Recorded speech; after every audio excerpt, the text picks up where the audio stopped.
सम्राट चौधरी जी से कहना चाहूंगा, ये तो 5000 का हॉल है। अगले साल पटना के गांधी मैदान में 1 लाख से ज्यादा कुशवाहा समाज के लोगों को इकट्ठा कीजिए, कि जिसको लव और कुश बोलते हैं। तो लव कुश किसकी संतान थे? भगवान राम की संतान थे।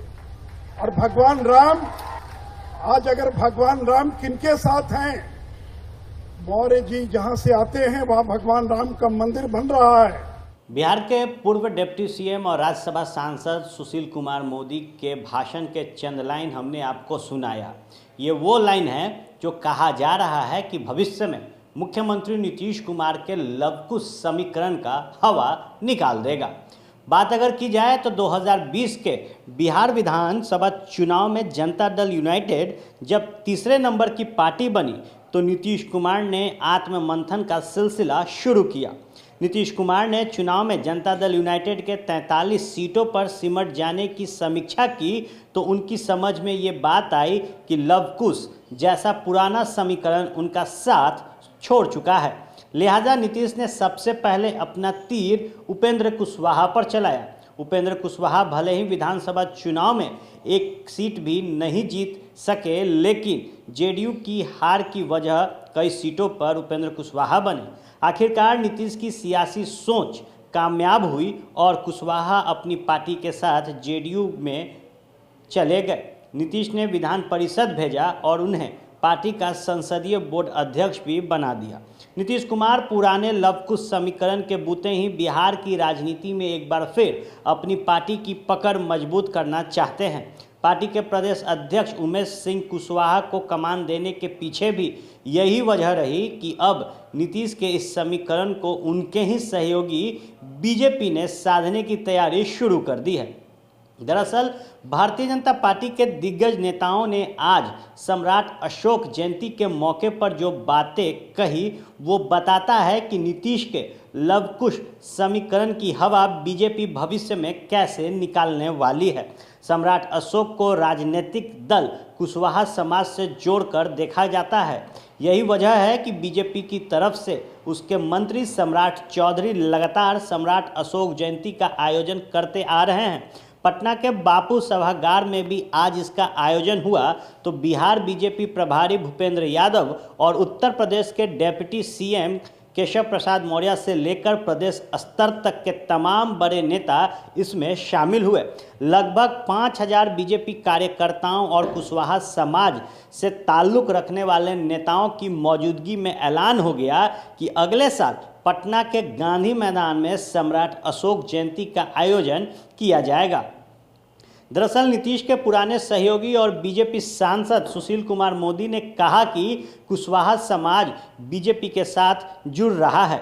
लवकुश भगवान राम की संतान रहे हैं और राम को लेकर सबसे ज़्यादा आस्था किसने दिखाई, ये बात उत्तर प्रदेश में साबित हो चुकी है। सुशील मोदी ने कहा कि अगले साल गांधी मैदान में सम्राट अशोक की जयंती मनाई जानी चाहिए। एक तरफ बीजेपी ने जहां सम्राट अशोक जयंती समारोह का भव्य आयोजन किया तो वहीं दूसरी तरफ जेडीयू ऐसे किसी आयोजन से दूर रह गया। जाहिर है उपेंद्र कुशवाहा को नीतीश जिस मकसद से अपने साथ लेकर आए थे उस मकसद पर बीजेपी ने पानी फेरने की प्लानिंग शुरू कर दी है। ऐसे में समय रहते अगर कुशवाहा और नीतीश नहीं चेते तो पुराना समीकरण तो दूर, आगे पुराना चुनाव प्रदर्शन दोहराना भी मुश्किल हो जाएगा। लिहाजा जिस तरीके से मुख्यमंत्री नीतीश कुमार ने 2020 के चुनावी परिणाम के बाद अपना जो समीकरण है उसको मजबूत करने में लगे हैं, वहीं अब लवकुश समीकरण अपने पाले में करके भारतीय जनता पार्टी ने अगली जो रणनीति है वो तैयार कर ली है। और कहा जा रहा है कि इसी रणनीति के तहत सूबे के मुख्यमंत्री नीतीश कुमार और उनकी पार्टी जनता दल यूनाइटेड की हवा निकालने की कवायद की पहली नींव भारतीय जनता पार्टी ने आज सम्राट अशोक की जयंती पर बापू सभागार में रख दी है। मैं सबसे पहले सम्राट चौधरी जी को धन्यवाद देना चाहूंगा, जिन्होंने ये शानदार कार्यक्रम यहां पर आयोजित किया है। और मैं सम्राट चौधरी जी से कहना चाहूंगा, ये तो 5000 का हॉल है। अगले साल पटना के गांधी मैदान में 1 लाख से ज्यादा कुशवाहा समाज के लोगों को इकट्ठा कीजिए और ये अरे हमारा मत हट जाए और ये बतला दीजिए